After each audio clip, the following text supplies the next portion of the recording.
ठीक आहे मग क्वालिटीवरचं फ्रेश केलं होतं.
साखर घेऊन गेला 10 वाजता. किती पाईप जोडलेत आम्ही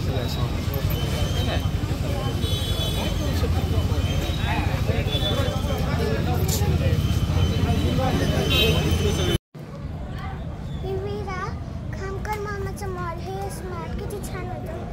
आजच रात्री 2 वाजता शॉर्ट सर्किट झाला. मी रोज यायची इथं आता खरंच घरी बघा ते इथे सगळं बॉटलींत पडल्यात. आपल्या मामाला मदत करायची एवढंच माझं म्हणणं. नमस्कार, जय हिंद. आपण आत्ताच हा व्हिडिओ पाहिला असेल. हा व्हिडिओ पाहिल्यानंतर प्रत्येकाच्या मनामध्ये अतिशय भावना दाटून आलेल्या आहेत. श्रीगोंद्यामध्ये आपल्या भारतीय सेवेतून निवृत्त झाल्यानंतर खामकर मेजर आणि त्यांच्यासोबतचे काही मित्रमंडळी यांनी मिळून हा व्यवसाय सुरू केला होता. श्रीगोंदा मांडवगण रोडवरती संकल्प मार्ट असं हे एक सुपर शॉपीचं एक दुकान होतं आणि मॉल ही संकल्पना श्रीगोंद्यामध्ये पहिल्यांदा त्यांनी आणली आणि एक प्रशस्त सगळ्या सोयीसुविधा मिळतील, सगळ्या वस्तू एका ठिकाणी मिळतील असा हा मॉल होता. काल रात्री अघटित घटना घडली आणि पहाटे लाईटच्या शॉर्ट सर्किटमुळं 3 वाजताच्या सुमारास या मॉलला भीषण आग लागली. आगीचे व्हिडिओ आहेत आणि आत्ता जर आपण जाऊन प्रत्यक्ष पाहणी केली तर आपल्याला ही आग किती भीषण होती हे तुमच्या लक्षात येईल. अंदाजे 1.5 ते 2 कोटी रुपयाचं इन्फ्रास्ट्रक्चर सहित असलेलं सगळं साहित्य, यात 1ही रुपयाचा वस्तू अथवा माल शिल्लक राहिलेला नाही. पूर्णपणे आगीच्या भक्ष्यस्थानी हे सगळं पडलेलं आहे आणि म्हणून माझी श्रीगोंदेकरांना कळकळीची विनंती आहे.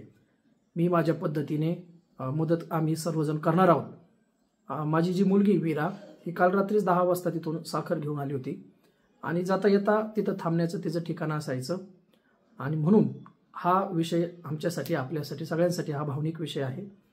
आणि एखादा व्यावसायिक श्रीगोंद्यामध्ये येतो, व्यवसाय करतो, परंतु दुर्घटनेमध्ये त्याला त्याचं संपूर्ण व्यवसाय गमवावा लागतो. सगळं भांडवल त्याचं त्या ठिकाणी संपून जातं. अशी ही वाईट घटना आहे. घटनेचं वर्णन मी करण्यापेक्षा तुम्हाला व्हिडिओमधून ते लक्षात आलं असेल किंवा प्रत्यक्ष आपण पाहू शकता.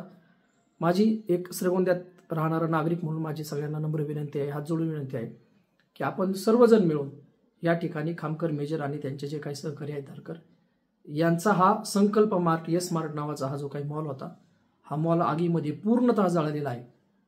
श्रीगोंद्यातले नागरिक म्हणून आपली जबाबदारी आहे, आपण त्यांना निश्चितपणाने मदत करू. धार्मिक कार्यासाठी, इतर सामाजिक कार्यासाठी आपण प्रत्येकजण वेगवेगळ्या ठिकाणी मदत करत असतो, धर्मकार्य करत असतो, दान देत असतो आणि एक समाजातला नागरिक म्हणून जर असं दुःख कुणाच्या वाट्याला आलं तर आपली समाज म्हणून आपली देखील जबाबदारी आहे की आपण सर्वजण मिळून यांना निश्चितपणानं आपण मदत करूया. एवढंच या निमित्ताने आवाहन करतो आणि थांबतो. जय हिंद, जय महाराष्ट्र.